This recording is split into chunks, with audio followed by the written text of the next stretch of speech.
Sa video na to, we'll talk about the action camera called the Akaso Brave 4 Pro. So sa video na to, we will have a very quick unboxing.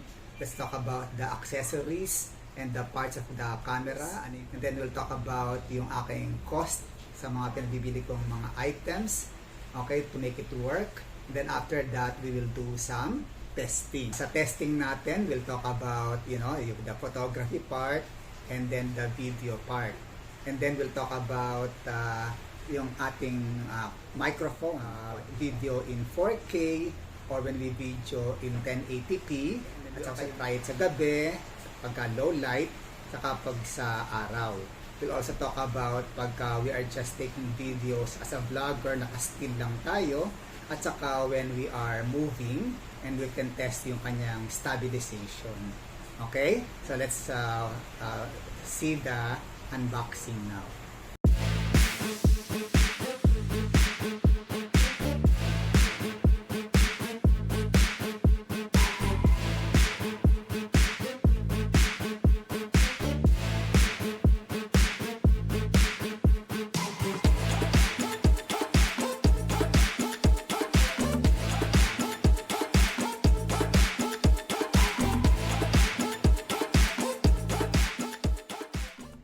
Okay, so marami po siyang kasamang accessories just like what we saw earlier. Mabilis lang, no? So pinaka-importante, meron siyang not one but two batteries, no? Each one is 1,350 mAh. Okay, at ito yung kanyang charger. Okay, pwede siyang ma-charge kahit di mo ginagamit, no? Outside of the camera, pwede siyang i-charge. Kasi marami siyang mga clamps, no, that you can put in your, let's say, motorsiklo or bicycle or wherever that you want to mount your action camera. And then meron siyang parang clip-on, no, pwede nyo i-clip, right? So somehow we will learn how to use this one. Meron pang iba pang attachment, no, meron siyang parang mga screw, pwede mong ipasok, no, yung camera somehow, baka magawa ng paraan. And then ito yung camera, currently nakakabit siya sa waterproof case niya. So pagka ayaw mo ng waterproof, no, pwede naman itong part na to, meron siyang screw dito, no, pwede mo i-screw dito yung let's say tripod, no, pwede sa baba, meron din sa taas. And then meron siyang cover, maybe parang protector siguro nung screen niya sa likod. And then meron pa siyang additional holders, USB cable, no, para sa siguro pagka-transfer ng files from the camera to the let's say computer, right? May mga wires at may mga cleaners, adhesive tape, at may sari-saring straps, no? In case you want to lead straps, iba-ibang klase. And then ito yung kanyang remote, okay, remote control. And then meron siyang plastic na pang-ikot, no? Para siyang yan, pang-screw, okay? Para siyang wrench. So ang isang challenge natin ay paano nga pala tanggalin ito sa kanyang initial position. So ganda rin yung parang wrench. Sok-sok natin. And then ikot natin. Okay?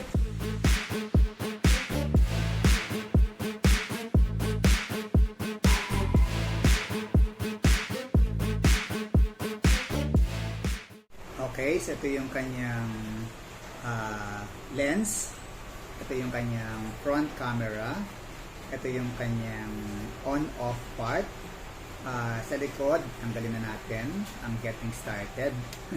Ito yung kanyang back, ito yung kanyang port, isa sa USB, meron siyang Type-C, at meron siyang para sa memory card, no? Sa ilalim, andyan yung battery, at mapapansin niyo wala siya nung parang pwede lagayan ng screw, no? Kaya importante yung part kanina, ito, na ikakabit natin ito dito, right, para magkaroon ka ng pang-mount sa iyong tripod o sa iyong selfie stick.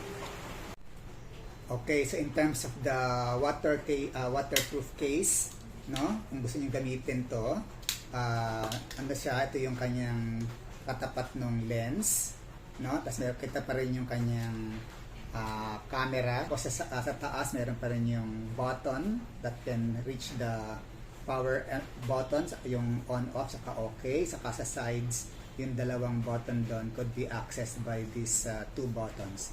Pero other than that, hindi na accessible yung camera. Okay, so pagka underwater. Okay, so ngayon naman ikakabit natin yung provided battery, and let's turn the camera on.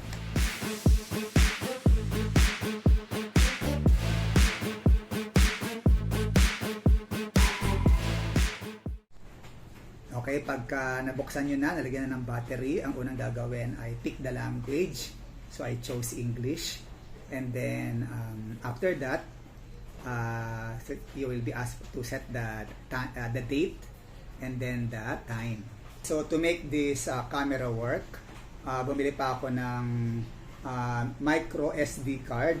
Ang kailangan niya ay SanDisk. Hindi mo kailangan SanDisk, pero dapat ay U3. Dapat yung mabilis.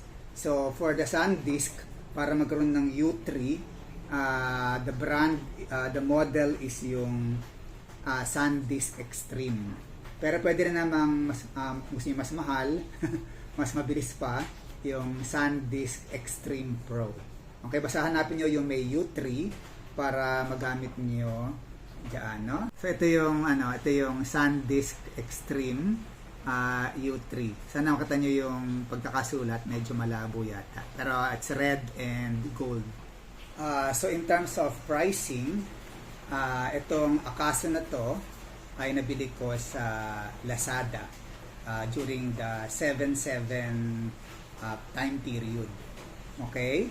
So ang kanyang list price ay 4,846 pesos.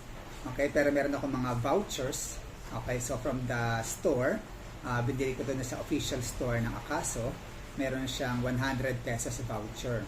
Tapos, meron pa akong mga coins. No, doon ako na-surprise. Hindi ko na-expect na meron palang available na discount via the coins ni Lazada. Ang laki nun. 256 pesos. And then, I also use a credit card na pag malaki yung binili mo, ito mamahalin naman ito beyond 2,000 or 3,000. So, during this time, ang available lang ay 200 pesos. Okay? Tapos, sinamahan ko siya nitong microphone, parang add-on nito, 287 pesos to. So, ang total itong dalawang to, after all those vouchers, ay 4,290 plus 287 ay 4,577. Memory, no? Ito ay nabili ko sa isang Lazy Mall. So, siya ay original. Ito naman ay 335 pesos. 64 gigabytes. Okay? So, total 335 plus 4,577. Total cost ko ay 4,912. So, under 5,000 pesos. Okay? So, yun ang ating pricing. So, now, iraran ko na siya sa testing. By side comparison ng hawak ko sa kanang kamay ang Redmi phone at sa kaliwang kamay naman ang Akaso Brave 4. By side comparison ng hawak ko sa kanang kamay ang Redmi phone at sa kaliwang kamay naman ang Akaso Brave 4. Parehong 1080p. Okay, parehong image stabilization phone. Yung kaliwa gumagamit ng external microphone, no? Parehong 1080p. Okay, parehong image stabilization phone. Yung kaliwa gumagamit ng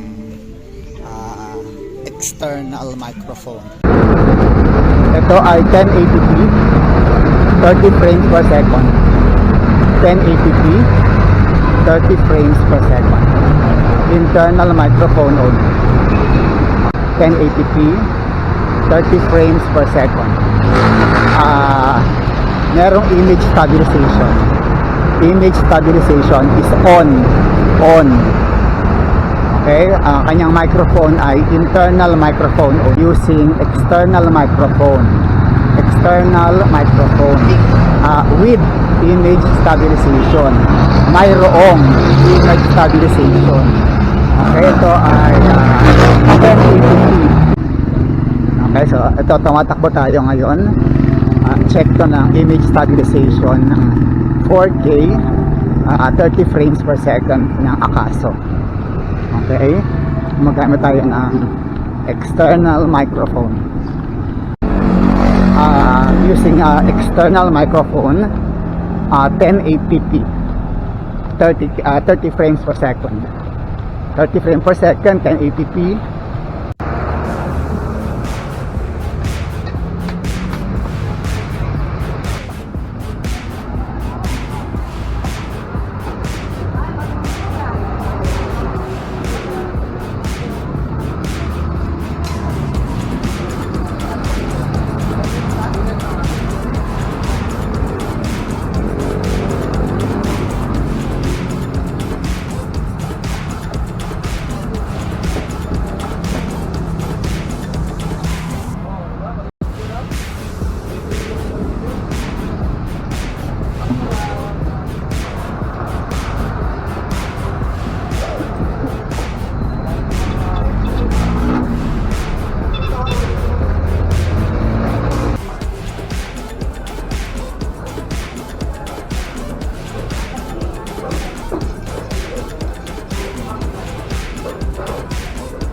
Pagkatapos ng napakaraming test, sari-saring combination, ano palagay ninyo? Ang Akaso Brave 4 Pro ba ay para sa inyo? Well, depende yan sa gagamit. Saan nyo ba gagamitin ang inyong action camera? So para sa akin, pwede na to, mura compared sa mga mamahaling GoPro at mga DJI action cam, no? Mura siya, budget.